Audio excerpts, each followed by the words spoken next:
नमस्कार प्यारे बच्चों, जय हिंद। मैं परिहार सर आप सभी का मेरे इस YouTube channel primary digital study में स्वागत है। प्यारे बच्चों, आज के इस वीडियो में हम कक्षा 5वीं की ईवीएस का अध्याय 16 सीखने जा रहे हैं और इस अध्याय का नाम है कौन करेगा यह काम।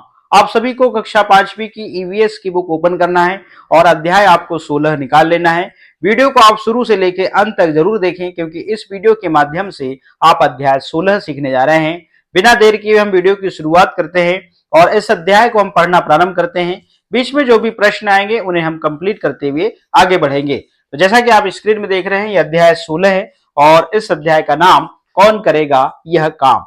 तो जैसा कि आप इस चित्र में आप देख पा रहे हैं, यहाँ पर कुछ लोग जो है काम करते हुए आपको दिखाई दे रहे हैं और यहाँ पर पहला ही प्रश्न है, क्या तुमने अपने आसपास ऐसे दृश्य देखे हैं? तो हमने इस प्रकार के जो दृश्य हैं जरूर देखे हैं और इससे संबंधित इसमें 3 प्रश्न हैं। तो पहला प्रश्न वही है, क्या तुमने अपने आसपास ऐसे दृश्य देखे हैं? तो उत्तर लिखते हैं जी हाँ, सड़कों में मोहल्लों में ऐसे दृश्य देखे हैं। अगला प्रश्न है, कभी सोचा है यह काम करना लोगों को कैसा लगता होगा? ऐसी जगहों की सफाई रखने में हमारी क्या जिम्मेदारी है? तो उत्तर लिखते हैं, ये काम करना लोगों को बहुत कठिन, गंदा और मेहनत वाला लगता होगा। हमें ऐसी जगहों को साफ रखने में सहयोग करना चाहिए, वहां कूड़ा कचरा नहीं फेंकना चाहिए और यदि कोई ऐसा करता है तो उसे ऐसा करने से रोकना चाहिए। चलिएगा, अगला प्रश्न है, लोगों को ऐसे काम क्यों करने पड़ते हैं? तो उत्तर देते हैं, लोगों को ऐसे काम अत्यधिक गरीबी के कारण करने पड़ते हैं। चलिएगा, अगले पेज में चलते हैं। अब यहाँ पे देखिएगा, हमारे साथियों ने कुछ सफाई कामगारों से बातचीत की और ये है उस बातचीत के कुछ हिस्से। आप कब से यह काम कर रही हैं? तो उत्तर लिखते हैं यहाँ पे कि करीबन 20 साल से, जब से पढ़ाई खत्म हुई है।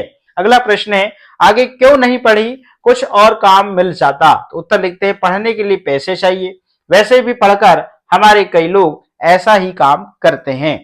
प्रश्न है मतलब।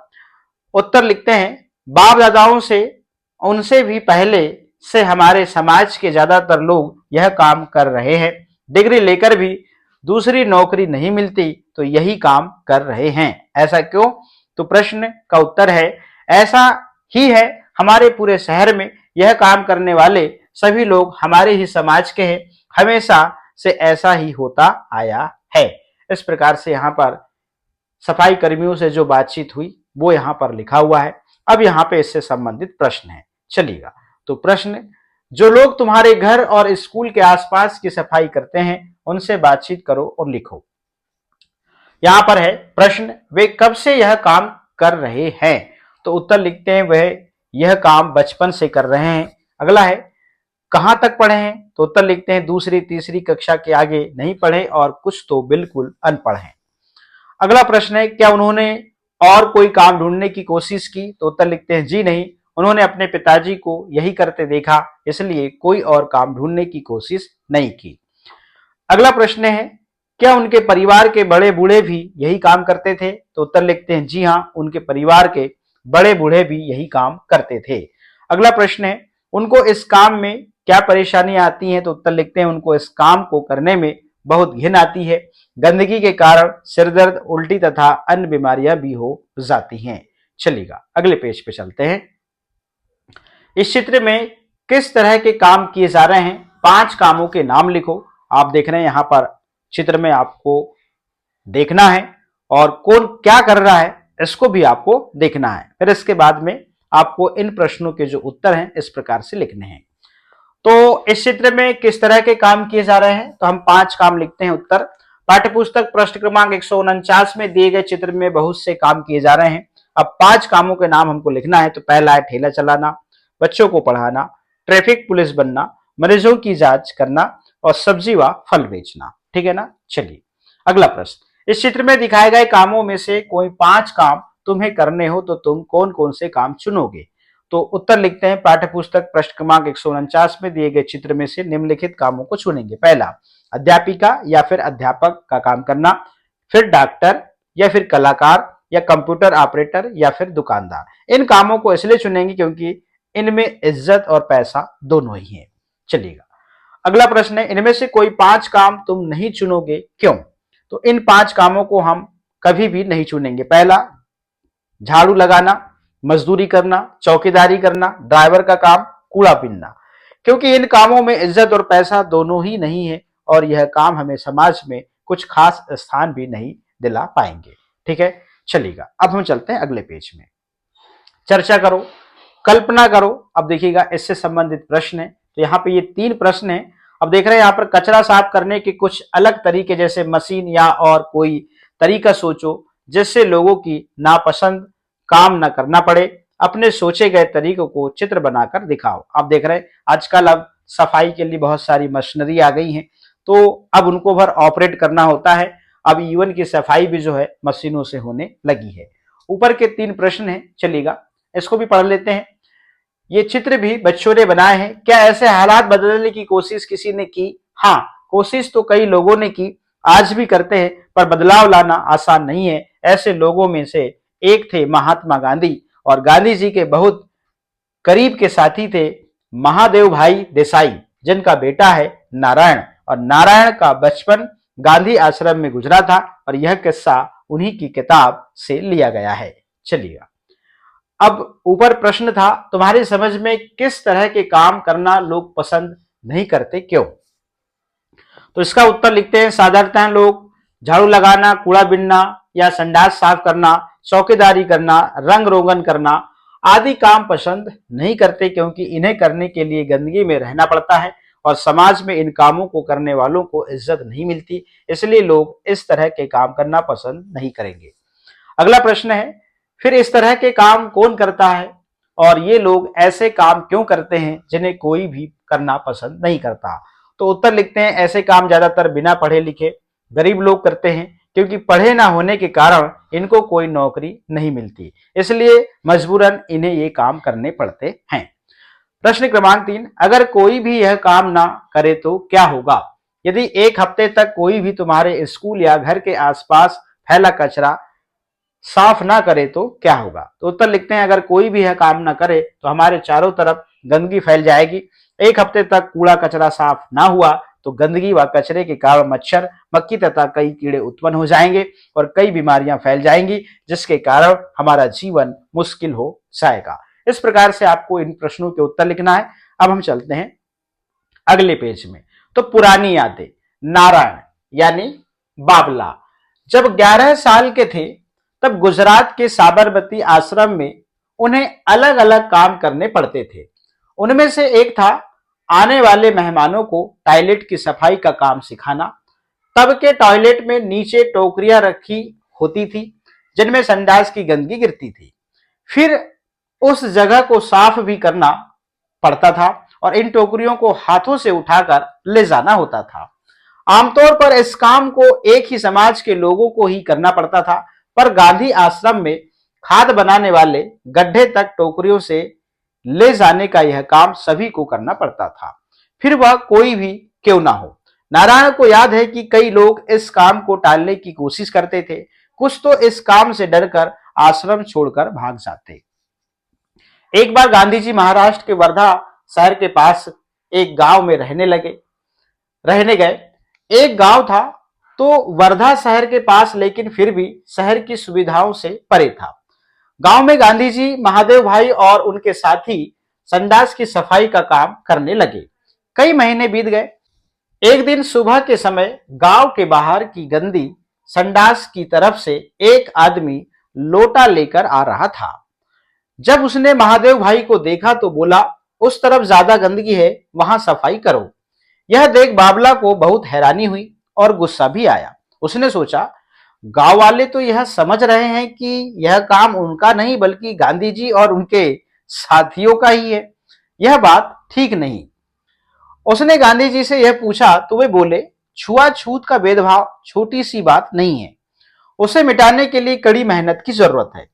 नारायण यह जानता था कि ऐसे काम करने वाले लोगों को अछूत माना जाता है, पर यह नहीं समझ पा रहा था कि उनके बदले अगर हम खुद यह काम करें तो हालात कैसे बदलेंगे। उसने पूछा, अगर गांव वाले नहीं सुधरे तो क्या फायदा? उन्हें तो आदत हो गई है कि उनका गंदा काम कोई और ही करे। गांधी जी बोले, क्यों, इससे सफाई करने वालों को फायदा नहीं होता? क्या उन्हें सीख नहीं मिलती? कोई काम सीखना एक कला सीखने जैसा है, सफाई का काम भी। छोटा नारायण फिर भी नहीं माना। वह फिर से बोल पड़ा, पर सीख तो उनको भी मिलनी चाहिए जो गंदगी करते हैं और खुद साफ नहीं करते। गांधी जी और नारायण की बहस तो चलती रही। फिर भी आगे चलकर नारायण भाई ने गांधी जी के दिखाए रास्ते पर चलना कभी नहीं छोड़ा। इस प्रकार से हमने इसको पढ़ा है और इससे संबंधित कुछ प्रश्न, चलिएगा इसको कंप्लीट करते हैं। गांधी जी ने भी खुद और अपने साथियों के साथ सफाई का काम करना क्यों शुरू किया होगा, तुम्हें क्या लगता है? उत्तर लिखते हैं, गांधी जी ने भी खुद और अपने साथियों के साथ सफाई का काम करना इसलिए शुरू किया क्योंकि गांधी जी समाज से भेदभाव मिटाना चाहते थे। उनके अनुसार कोई काम छोटा या बड़ा नहीं होता तथा समाज में सभी मनुष्य बराबर हैं, तो समाज का एक वर्ग ही इस काम को क्यों करे? वह लोगों की सोच बदलना चाहते थे। अगला प्रश्न है, क्या तुम ऐसे किन्हीं 5 लोगों को जानते हो जो आसपास के लोगों की कठिनाइयों को आसान करने की कोशिश करते हैं? पता करो। उत्तर लिखते हैं, जी हाँ, समाज में कई स्वयंसेवी संस्थाएं होती हैं जो आसपास के लोगों की कठिनाइयों को आसान करती हैं, जैसे अनाथ आश्रम, विधवा आश्रम। कई डॉक्टर भी निःशुल्क शिविर लगाकर लोगों का मुफ्त में इलाज करते हैं। अगला प्रश्न है, गांधी जी के आश्रम में आने वाले नए मेहमानों को भी इस काम को सीखना पड़ता था। अगर तुम इन मेहमानों में से होते तो तुम क्या करते? तो उत्तर लिखते हैं, गांधी जी हमारे आदर्श पुरुष हैं। हम उनकी बात को सहर्ष स्वीकारते हैं और गांधी जी के अनुसार सभी काम सीखना चाहिए, अतः हम भी इस काम को सीखने का प्रयास करते हैं। इस प्रकार से आप इन प्रश्नों के उत्तर लिखेंगे। गांव में गंदी संडास की तरफ से लोटा लेकर आ रहे आदमी ने महादेव भाई के साथ कैसा बर्ताव किया और क्यों? तो उत्तर लिखते हैं, उस आदमी ने महादेव भाई के साथ बुरा बर्ताव किया क्योंकि वह आदमी सोचता था कि संडास साफ करने वाला व्यक्ति छोटी जाति का है और इन लोगों से घृणा करनी चाहिए। ऐसे विचारों के कारण उसने ऐसा किया। अगला प्रश्न है, जो लोग टॉयलेट और नालियों वगैरह की सफाई का काम करते हैं उनसे आम लोगों का किस तरह का बर्ताव होता है? लिखकर समझाओ। तो उत्तर लिखते हैं, जो लोग टॉयलेट और नालियां वगैरह की सफाई का काम करते हैं उनसे आम लोगों का बर्ताव घृणा का रहता है। लोग उनको नीची जाति का मानते हैं तथा उनके साथ गंदा बर्ताव भी करते हैं। अगला प्रश्न है, नारायण और बाबा साहब के बचपन की बात तो अब कई साल पुरानी है, क्या आज हालात बदल गए हैं? तो उत्तर लिखते हैं, जी हाँ, आज हालात बदल गए हैं। अब कोई किसी के साथ छुआछूत का बर्ताव नहीं कर सकता। बुरा बर्ताव करने पर सरकार की तरफ से दंड का प्रावधान है और शिक्षण संस्थानों तथा सरकारी नौकरियों में भी इन लोगों के लिए आरक्षित सीटें दी जाती हैं। अब हालात काफी हद तक बदल चुके हैं। इस प्रकार से आप प्रश्न का उत्तर लिखेंगे और ये ऊपर के जो 3 प्रश्न हैं उनको हमने कंप्लीट कर लिया है। अब नारायण और बाबा साहब के बचपन की बात तो अब कई साल पुरानी है, क्या आज हालात बदल गए हैं? तो आपने देखा, इसका भी हमने उत्तर जो है कंप्लीट कर लिया है। ऐसा भी एक बात लगभग 100 साल पुरानी है। 7 साल का भीम महाराष्ट्र के गोरेगांव में अपने पिता के साथ छुट्टियां मनाने गया था। उसने देखा कि एक नाई किसी बड़े किसान की भैंस की खाल पर उगे लंबे लंबे बाल साफ कर रहा था। भीम को अचानक अपने बढ़े हुए बालों का ख्याल आया। नाई के पास जाकर उसने अपने बाल काटने को कहा। नाई फट से बोल पड़ा, तुम्हारे बाल काटूंगा तो मैं और मेरा उत्सरा दोनों गंदे हो जाएंगे। अरे, क्या इंसान के बाल काटना भैंस की खाल साफ करने से ज्यादा गंदा काम है? नन्हे भीम ने सोचा। आगे चलकर यही भीमराव यानी बाबा साहब अम्बेडकर के नाम से दुनिया भर में मशहूर हो गए और बाबा साहब ने अपने जैसे लोगों पर होने वाले अन्याय के खिलाफ लड़ाई की और आजादी के बाद बाबा साहब की अगुवाई में ही हमारे देश का संविधान तैयार हुआ। स्कूल में एक बातचीत, आज का सच। हेतल, मैं हेतल हूं, यह मीना, हम तीसरी कक्षा में पढ़ते हैं। प्रश्न, स्कूल में पढ़ाई के अलावा तुम क्या क्या करते हो? तो मीना, हम ग्राउंड साफ करते हैं। प्रश्न, सब बच्चे? तो हेतल, नहीं, सब बच्चे नहीं करते। मीना, हमें संडास भी साफ करने पड़ते हैं। सबको दिन बांट दिए गए हैं। मैं सोमवार को करती हूँ, यह मंगल को, यह बुध को, ऐसे हमारे समाज के सभी बच्चे करते हैं। हेतल, 20 बाल्टी पानी ढोकर यहाँ डालना पड़ता है, झाड़ू लगाना पड़ता है, और इस प्रकार से जो है ये उत्तर जो है यहां पर ये देते हैं। प्रश्न, तुम ही क्यों, सब बच्चे क्यों नहीं करते?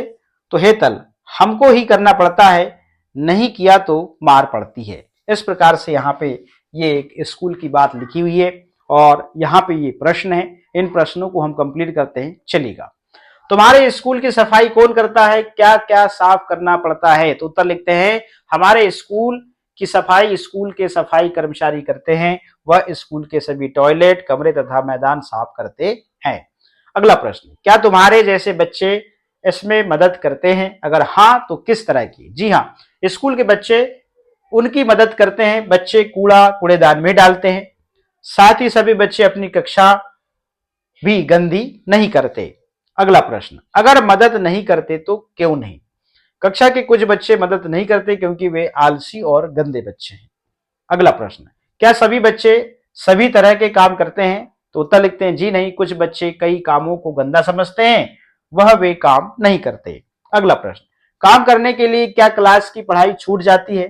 तो उत्तर लिखते हैं, जी नहीं, काम करने के लिए क्लास छोड़ने की जरूरत नहीं होती और सफाई करने के लिए 10 मिनट रोज मिलते हैं।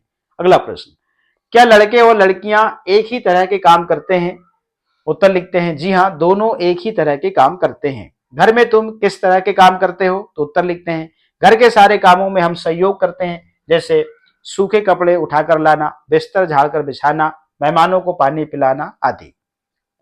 अगला प्रश्न, क्या लड़के लड़कियों और मर्द औरतों के लिए ये औरतों के किए जाने वाले कामों में समानता है? तो उत्तर लिखते हैं, जी नहीं, आमतौर पर घर की सफाई, खाना बनाना, कपड़े धोना आदि काम घर की औरतें लड़कियां करती हैं, जबकि लड़के व मर्द बाजार से सब्जी लाना, पानी, बिजली, मोबाइल बिल जमा करना आदि का काम करते हैं।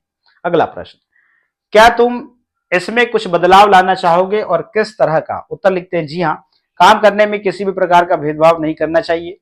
लड़के लड़कियां, मर्द औरतें आदि को सभी काम सीखने का प्रयास करना चाहिए, जैसे घर के कामों में लड़कों और मर्दों की मदद करनी चाहिए तथा बाजार के कामों में लड़कियों और महिलाओं की मदद लेनी चाहिए।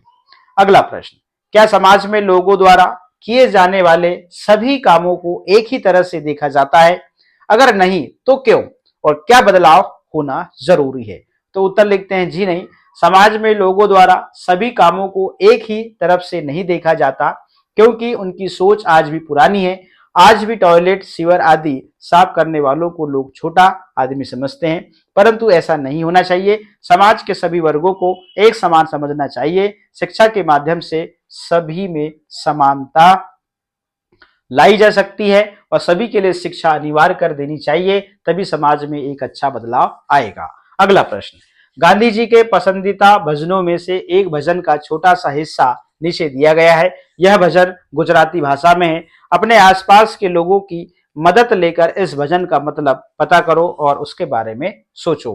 तो लिखा है, वैष्णव जन तो तेणे कहिए, जे पीड़ पराई जाने रे, पर दुखे अपमान सहे जे मन, अभिमान ना आड़े रे। तो इस भजन का मतलब है कि एक सज्जन व्यक्ति वही होता है जो दूसरों के दुख और तकलीफों को समझता है। वह दुख और अपनापन सहता है, किंतु इसके बाद भी वह अभिमानी नहीं बनता। हमें इससे यह सीखना चाहिए कि हमें गरीब व दुखी लोगों को घृणा की नजर से नहीं देखना चाहिए। किसी भी काम को छोटा समझकर उसका अपमान नहीं करना चाहिए। अगला प्रश्न, गांधी जी समझते थे कि हम सभी को हर तरह का काम करना सीखना चाहिए। इस बारे में तुम्हें क्या लगता है? अगर ऐसा हो तो क्या क्या बदल सकता है? तुम्हारे घर में कुछ बदलाव आ सकते हैं। तो उत्तर लिखते हैं, हम सभी को हर तरह का काम सीखना चाहिए। बिल्कुल सही है। अगर सभी लोग इस बात को समझ जाएंगे तो छुआछूत की प्रथा, गरीब लोगों से घृणा आदि बंद हो जाएगी और समाज में सभी वर्ग अपनी इच्छा से, मेहनत से रोजगार प्राप्त कर सकेंगे और सभी को एक जैसा सम्मान मिलेगा। इससे हमारे घर में बदलाव आ सकते हैं और घर के पुरुष भी घर के कामों में औरतों की मदद करेंगे और सभी लोग आत्मनिर्भर हो जाएंगे। इस प्रकार से हमने कक्षा 5वीं की ईवीएस का अध्याय 16 जो है उसको कंप्लीट कर लिया है और इस वीडियो के माध्यम से हमने सभी प्रश्नों को भी कंप्लीट कर लिया है। यदि किसी प्रश्न का उत्तर लिखना हो तो वीडियो को रोक के आप उस प्रश्न का उत्तर आप लिख सकते हैं। तो आज के इस वीडियो में इतना ही, फिर मिलेंगे हम नेक्स्ट वीडियो में नेक्स्ट चैप्टर के साथ में। आप सभी का बहुत बहुत धन्यवाद।